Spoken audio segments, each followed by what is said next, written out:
Hello, Kozhikode Puthiyappa Shri Bhagavathi ക്ഷേത്രത്തിലെ മണ്ഡലകാല മഹോത്സവത്തിനോടനുബന്ധിച്ച് നടക്കുന്ന കുറച്ച് കാഴ്ചകളൊക്കെയാണ് ഇന്ന് നിങ്ങൾക്ക് പരിചയപ്പെടുത്താൻ പോകുന്നത്. ഇഷ്ടമായാൽ ലൈക്ക് അടിക്കുക, സബ്സ്ക്രൈബ് ചെയ്യാൻ മറന്നു പോകല്ലേ.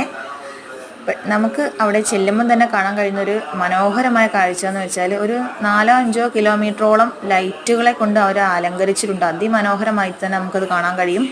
പല നിറങ്ങളോട് കൂടി വളരെ നല്ലൊരു ഡിസൈനുകളോട് കൂടി തന്നെ അവരത് ഭംഗിയായി ചെയ്തിട്ടുണ്ട്.